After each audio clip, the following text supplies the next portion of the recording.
जय हिंद दोस्तों, आप देख रहे हैं अध्ययन केंद्र और इस वीडियो के माध्यम से हम पढ़ रहे हैं लुसेंट ऑब्जेक्टिव का बुक, जिसमें हमारा चल रहा है बायोलॉजी।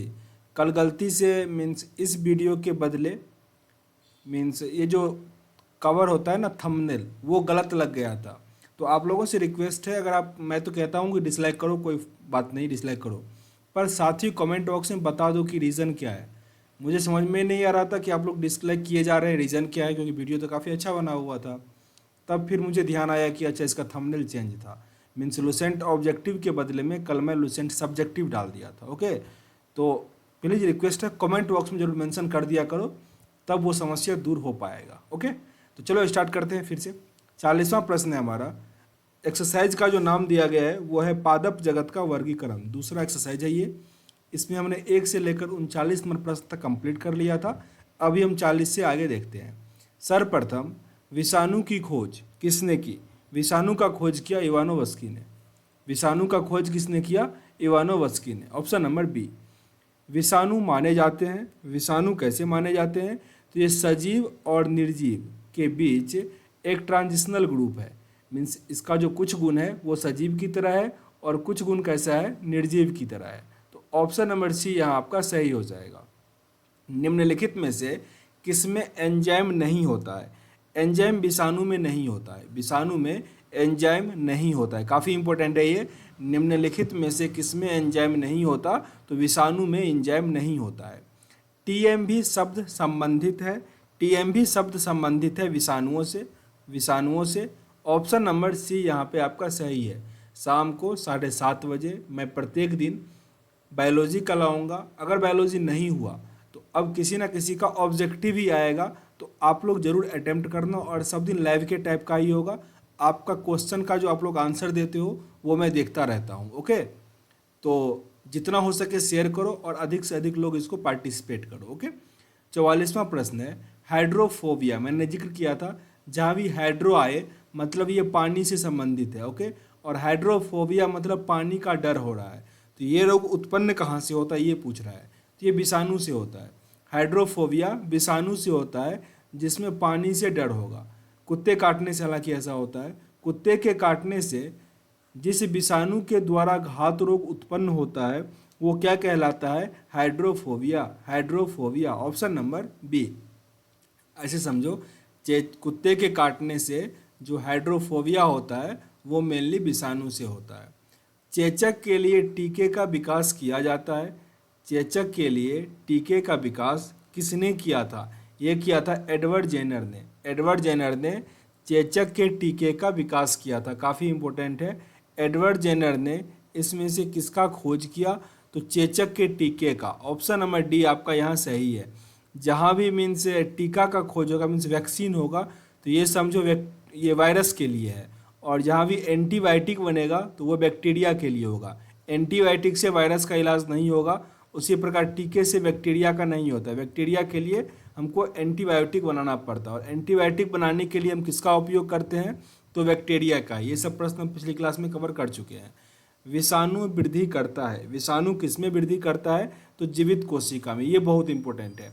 विषाणु किस में वृद्धि करता है? उसको वृद्धि करने के लिए जीवित कोशिका चाहिए। यहाँ पे आप कमेंट बॉक्स में बताना कि कोशिका का खोज किसने किया था। प्रश्न को ध्यान से सुनो, कोशिका का खोज किसने किया, ये आंसर आप कमेंट बॉक्स में बताना है। विषाणु निर्जीव माने जाते हैं क्योंकि विषाणु को ऊपर पढ़े थे, इसे सजीव भी कहा जाता है और निर्जीव भी कहा जाता है।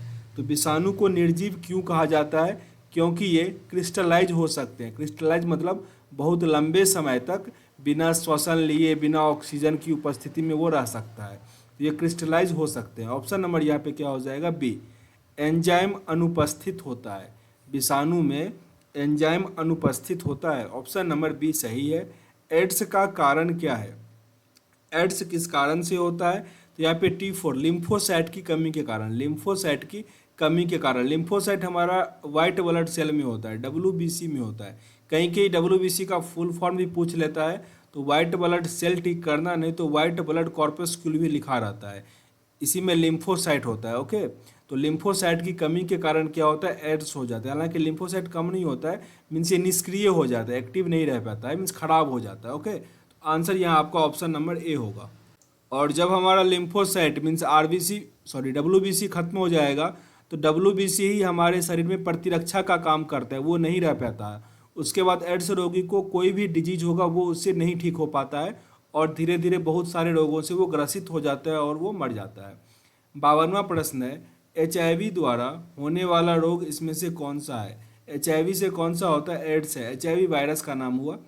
एड्स जिस वायरस के कारण होता है उसका आनुवांशिक पदार्थ कौन सा है? उसका आनुवांशिक पदार्थ कौन सा है? तो एक स्टैंडर्ड RNA मीन्स RNA के थ्रू ये होता है, RNA। ओके, ऑप्शन नंबर यहाँ पे ए सही है। एड्स का कारण क्या है? तो एड्स का कारण HIV वायरस है। ओके, ऑप्शन नंबर यहाँ सी है। इबोला क्या है? इबोला इसमें से क्या है? तो इबोला भी एक वायरस है, न्यूज़ में आया था इबोला वायरस काफ़ी खतरनाक होता है। तो इबोला क्या हुआ? एक वायरस हुआ। एड्स फैलता है, एड्स किससे फैलता है? तो शारीरिक संपर्क से। ऑप्शन नंबर डी यहाँ आपका सही है। विषाणु में क्या होता है? विषाणु में क्या होता है? तो न्यूक्लिक एसिड और प्रोटीन होता है। विषाणु में न्यूक्लिक एसिड और प्रोटीन होता है। विषाणु में न्यूक्लिक एसिड और प्रोटीन होता है। बहुत बार पूछा गया प्रश्न है ये। सार्क क्या है? ये भी बहुत इंपॉर्टेंट है। सार्क SARS ये क्या है? सबको लगता है कंप्यूटर का पार्ट है, युद्धपोत है। ऐसा नहीं है, ये एक विषाणु जनित रोग है। ये क्या है? एक विषाणु जनित रोग है। ऑप्शन नंबर बी यहाँ आपका सही है। खसरा खसरा निम्नलिखित संक्रमण के कारण होता है। खसरा होने का मेन कारण क्या है? विषाणु। विषाणु से ही खसरा होता है। Option number A. निम्नलिखित में से कौन सा रोग जीवाणु के कारण होता है? जीवाणु के कारण इसमें से चेचक होता है। फिर से रिपीट कर लो। निम्नलिखित में से कौन सा रोग विषाणु के कारण होता है? तो चेचक इसमें से विषाणु के कारण होता है, जबकि यक्ष्मा, मलेरिया, हैजा ये मेनली बैक्टीरिया के कारण होता है। जंतुओं में होने वाला फूड एंड माउथ रोग किसके कारण होता है? फूड एंड माउथ रोग भी विषाणु के कारण होता है। काफ़ी इंपॉर्टेंट है, लोग इसमें कवक टिक कर देते हैं। ये होता है विषाणु के कारण फूड एंड माउथ रोग। जब लुसेंट सब्जेक्टिव पढ़ेंगे ये विषाणु वाला चैप्टर तो और अच्छे से आपका क्लियर हो जाएगा। सब्जेक्टिव वाला वीडियो भी देखो, काफ़ी उसमें बेसिक से मैं समझाने का प्रयास करता हूँ। ओके, 62वां प्रश्न है, आलू में मोजेक रोग का मुख्य कारण क्या है? एट फर्स्ट तो ये इंपॉर्टेंट है कि मोजेक रोग किस में होता है? तो आलू में होता है। और ये होता किसके कारण है? विषाणु के कारण। शैवाल विज्ञान मीन्स एल्गोलॉजी किसका अध्ययन है? शैवाल विज्ञान में हम किसका अध्ययन करते हैं? तो नाम से ही क्लियर है, इसके अंतर्गत हम शैवाल का अध्ययन करेंगे। लेकिन एल्गोलॉजी देते तब कंफ्यूज कर जाओगे, इसमें भी शैवाल का ही अध्ययन करते हैं। तो दोनों नाम याद रख लो, एल्गोलॉजी और शैवाल विज्ञान, क्योंकि एग्जाम में एल्गोलॉजी भी दे देगा। शैवालों की कोशिका भित्ति किसकी बनी होती है? शैवालों की कोशिका भित्ति सेलुलोज की बनी होती है। सेलुलोज की बनी होती है। हाइड्रा का स्राविक कोशिका में कौन सा सहजीवी शैवाल मिलता है? तो इसमें मिलता है यूक्लोडेला। यूक्लोडेला एक यूक्लिना पढ़े होगे, जो कि मीन्स मोनेरा और प्रोटेस्टा के बीच का कड़ी होता है। तो वो हम पढ़े हुए हैं सब्जेक्टिव वाले बुक में। आगे है सरगासो, इसको सरगोसो कहीं कहीं पढ़ जाते हो। तो सरगासो समुद्र का नाम पड़ा है, किसके नाम पे? सरगोसो का नाम पड़ा है। तो सरगोसो एक प्रकार का मेनली क्या है? तो ये शैवाल है, ठीक ना। शैवालों के कारण सरगोसो समुद्र का नाम पड़ा है। इसमें शैवाल काफ़ी अधिक मात्रा में पाया जाता है। गलकंड रोग से बचा जा सकता है और कुछ समुद्री खरपतवार खाने से इसका इलाज होता है, क्योंकि इसमें प्रचुर मात्रा में क्या होता है? नमक का मात्रा होता है, जिससे वो ठीक हो जाता है। तो आयोडीन की कमी से गलकंड या जिसको ग्वाइटर रोग कहते हैं तो वो होता है। तो समुद्र में आयोडीन की मात्रा होती है, जिसको खाने से वो ठीक हो जाता है। किस शैवाल में आयोडीन प्राप्त होता है? किस शैवाल से आयोडीन प्राप्त होता है? लेमिनेरिया से। लेमिनेरिया से आयोडीन प्राप्त होता है। केल्प किससे प्राप्त होता है? केल्प प्राप्त होता है समुद्री शैवाल से। केल्प किससे प्राप्त होता है? तो केल्प होता है समुद्री शैवाल से। निम्नलिखित में से कौन सा स्वपोषित है? मीन्स वो खुद अपने आप पे डिपेंडेंट है, तो वो है शैवाल। शैवाल क्या है? स्वपोषी है, क्योंकि ये प्रकाश संश्लेषण कर लेता है। आगे प्रश्न है हमारा, निम्नलिखित में से कौन सा एक जीव चावल की फसल के लिए जैव उर्वरक का कार्य करता है? जैव उर्वरक का कार्य नीलहरित शैवाल करता है। नीलहरित शैवाल। Option number A. अंतरिक्ष कार्यक्रम में ऑक्सीजन की आपूर्ति को नियंत्रित करने के लिए प्रयुक्त किए जाने वाले एक कोशिकीय शैवाल का नाम क्या है? इस शैवाल का नाम है Chlorella. Chlorella. Option number C. लाल सागर, का लाल रंग किसकी उपस्थिति के कारण होता है? ये होता है शैवाल के कारण। लाल सागर का रंग जो रेड सी है उसका रंग लाल क्यों है? तो वो शैवाल के कारण है। एगार एगार किससे तैयार होता है? एगार एगार भी शैवाल से ही तैयार होता है। एगार एगार किससे तैयार होता है? शैवाल से। वनस्पति जगत के गैर हरित विषम पोषित पौधे कौन से होते हैं? विषम पोषित पौधे फंगाई, जिसको हम लोग क्या कहते हैं? मीन्स कवक कहते हैं। कवक, फंगी जिसको कहते हैं, फंजाई। कवकों की कोशिका भित्ति किसकी बनी होती है? कवकों की कोशिका भित्ति किसकी बनी होती है? कैटीन और हेमीसेल्यूलोज का। कैटीन व हेमीसेल्यूलोज कवकों द्वारा रिजर्व भोज्य पदार्थ किस रूप में संचित किया जाता है? ये संचित होता है ग्लाइकोजेन के रूप में। ग्लाइकोजेन के रूप में। ऑप्शन नंबर ए यहाँ आपका सही है। सभी कवक सदैव होते हैं। सभी कवक सदैव कैसा होता है? विविध पोषी। विविध पोषी। ऑप्शन नंबर सी यहाँ आपका सही है। माइकोराइजा सहजीवी संबंधित होता है। माइकोराइजा सहजीवी संबंध होता है। ये कवक तथा उच्च पौधे के जड़ों के बीच, कवक और उच्च पौधों के बीच क्या होता है? माइकोराइजा। Option number B.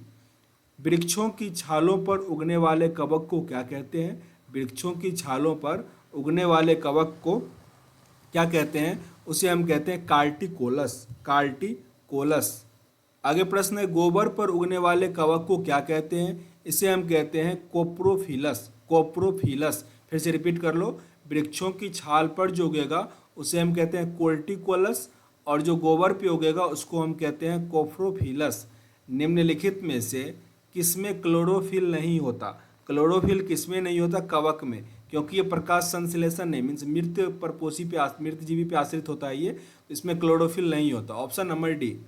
आलू का लेट ब्लाइट उत्पन्न होता है। आलू का लेट ब्लाइट किससे उत्पन्न होता है? पाइटोपेथोरा इनफेस्टेंस द्वारा। पाइटोपेथोरा इनफेस्टेंस से ये उत्पन्न होता है आलू का लेट ब्लाइट। डबल रोटी का निर्माण में काम करने वाला कवक इसमें से कौन सा होगा? तो आपका आंसर क्या बन जाएगा? Saccharomyces cerevisiae. Saccharomyces cerevisiae. Option number C यहाँ आपका सही है। पेनिसिलियम क्या है? पेनिसिलियम इसमें से क्या है? ये एक कवक है। पेनिसिलियम क्या है? कवक है। इंपॉर्टेंट है ये थोड़ा। पेनिसिलियम क्या है? कवक है। पेनिसिलिन का खोज किसने किया? पेनिसिलिन का खोज अलेक्जेंडर फ्लेमिंग ने किया था। ये पहला एंटीबायोटिक था, तो काफ़ी इंपॉर्टेंट है। ये अलेक्जेंडर फ्लेमिंग के द्वारा किया गया था। आर्गोट किससे प्राप्त होता है? आर्गोट किससे प्राप्त होता है? क्लेविसेप्स से। क्लेविसेप्स से। ऑप्शन नंबर बी यहाँ आपका सही है। औद्योगिक स्तर पर पेनिसिलिन प्राप्त किससे किया जाता है? ये किया जाता है पेनिसिलियम क्राइसोजेनम से। पेनिसिलियम क्राइसोजेनियस से। पेनिसिलियम क्या है? एक प्रकार का कवक है। ओके। जब गेहूं के गुथे हुए आटों में यीस्ट कोशिका मिलाई जाती है तो डबल रोटी कोमल और छिद्र युक्त हो जाती है। ऐसा क्यों हो जाता है? क्योंकि कार्बन डाइऑक्साइड का उत्पन्न कर रोटी को स्पंजी बना देता है। इससे कार्बन डाइऑक्साइड का उत्सर्जन होता है जिससे रोटी स्पंजी बन जाता है। तो ऑप्शन नंबर बी यहाँ आपका सही है। तो अगले वीडियो में अब हम 90 से प्रश्न आगे कवर करेंगे। 90 से लेकर 133 प्रश्न अभी बचा हुआ है, उसको हम अगले वीडियो में कवर कर लेंगे। सेशन अगर अच्छा लग रहा हो जरूर लाइक और शेयर करो अपने दोस्तों के साथ, ताकि उनको भी फायदा हो। और साथ ही कमेंट बॉक्स में ये भी लिखो कि आपका 40 में से आज 50 प्रश्न हो गया, इसमें से कितना प्रश्न का उत्तर आपको आता था। ओके, बेमानी नहीं करना, सही से बताना। मिलते हैं नेक्स्ट वीडियो में, तब तक के लिए जय हिंद।